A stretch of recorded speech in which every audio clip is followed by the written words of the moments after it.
Okay guys, we're very close to working yet again on the purple show truck.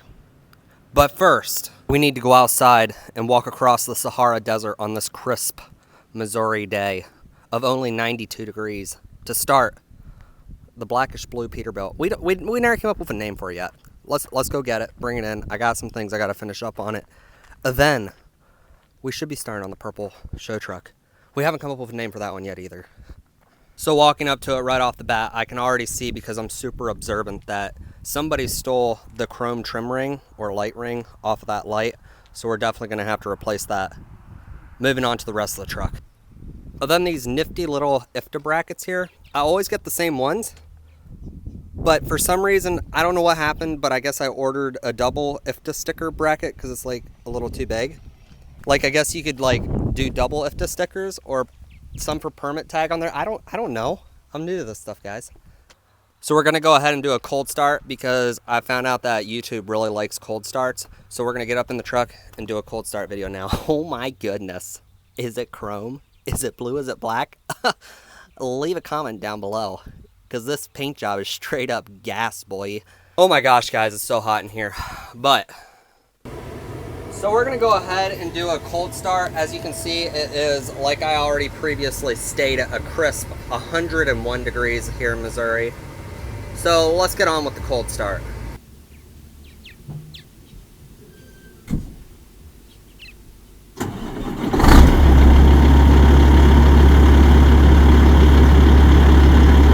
So I would like to apologize for this paint job is gas comment. I'm trying to settle into this whole YouTuber atmosphere yet. Let's explain the reason why we're doing all this. My dad is going to be taking this truck for its first run. We bought the truck wrecked. We built it, painted it, all that good stuff. If you're from TikTok, you already know this. Did I make a YouTube video on this? I can't even remember. It's going to be taking its first maiden voyage. Alright? So I'm supposed to go over it one last time, make sure everything's in tip-top shape and ready to go down the highway. So that's what we're going to do. Now that it's aired up, we're going to go ahead and pull it in the shop and finish some things that I left unfinished, as always. Little video of me backing up the lane like a boss. Like my dad always said, he's put more miles on in reverse than I did in drive. I think that's how he said it. I don't think that's true, but you know, it is what it is. I'll let you guys get a good look at how I'm sitting here. So this is how I'm sitting here. For those of you that didn't know how it is sitting in a truck, I'm just sitting in this truck. If the seat could go down any lower, I would put it down lower. I actually feel kind of like a noob sitting here about shoulder height. My shoulder is about 4 inches higher than the window, which is, we do not tolerate that. Well, if we're putting a driver in this truck, we do tolerate that. That's just the way it's gonna have to be, guys. I'm sorry. Problem number one that I found so far that's gonna need to be fixed pretty much instantly, because everybody acts like they can't drive without AC. What I'm saying is the AC was not working in the truck. I idled it up, I turned the fan on, I was trying to get the AC to cool down. It would not cool down. So we're gonna go ahead and give it a squirt of Freon and see if that helps it. If not, we're gonna have to move it in deeper, I guess. I don't know. The truck looks pretty good though, I must admit. I like this truck.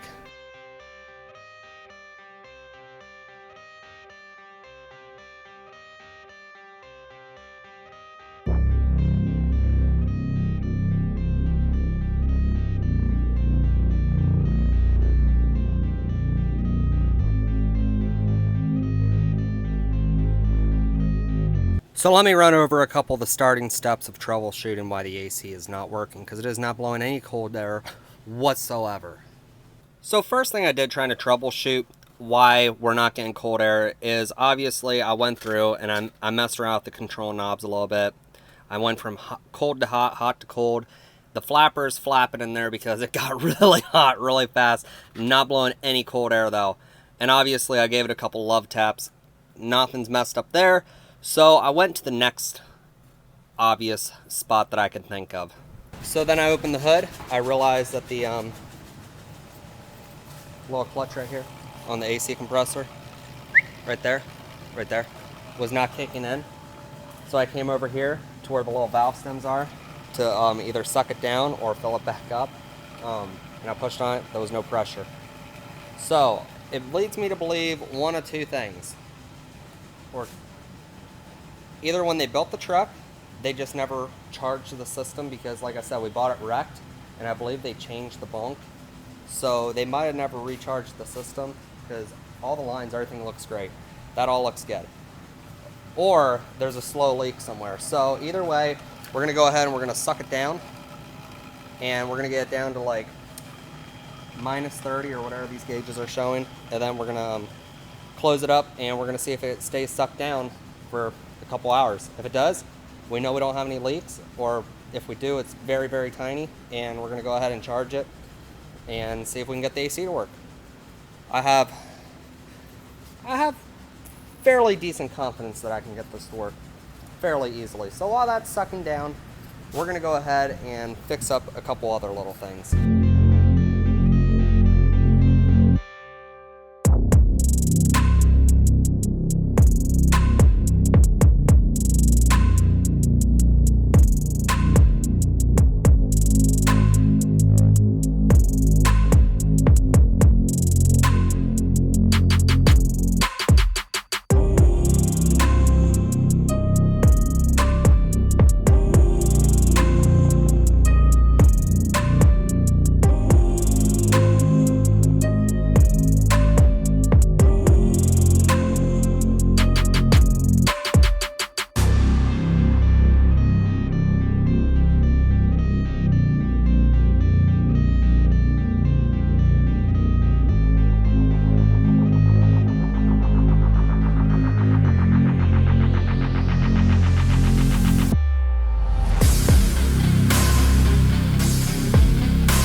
So now that I am fairly positive that we don't have any leaks, and like I said, the previous people that put the truck together, like put the new bunk on it, didn't refill the refrigerant, we're gonna go ahead and refill it. I got my high-tech system here.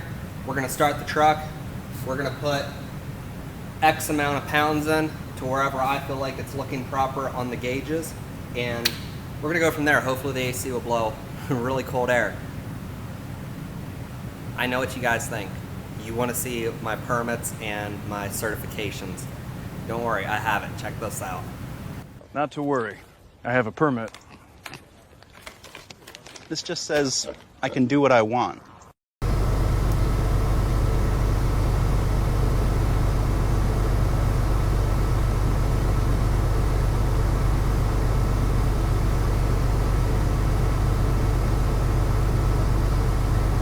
Was it gonna keep going down? AC works great. As I was running the truck though, I heard an air leak. I shut the truck off. I could definitely hear an air leak. I traced every single hose on this truck and I finally found the air leak.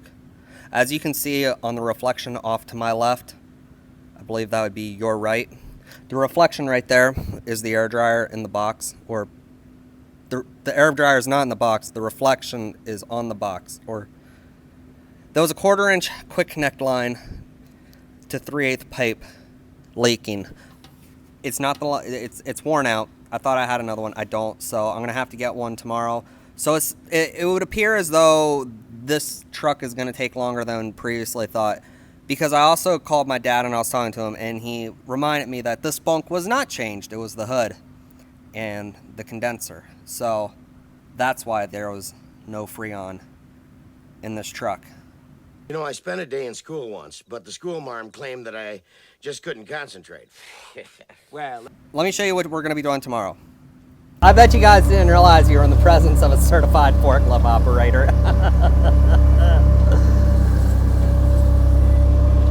I don't know what I'm doing. And now for the grand unveiling. It's a green APU, guys. So quite frankly, I don't know how I'm going to edit all this video together, but you know, it's going to be, hopefully it's only 11 minutes long because apparently everybody's attention span is shorter than mine's. I can watch my favorite creators 25, 30 minute, hour and a half long videos because I truly support them. I can make a 22-minute long video and the majority of you guys watch for 7 minutes. So I'm going to make an 11-minute long video. Hopefully that's about how long this one is. So that way, hopefully you guys watch about 9 minutes of it, and I've only got like 3 minutes of wasted time and effort. We're going to be installing this green APU tomorrow. Comment down below whether you made it this far into the video and or whether I should have an unboxing for said APU box, because it is rather large. That's it for this video. I think we're going to do some beauty shots quickly though, okay?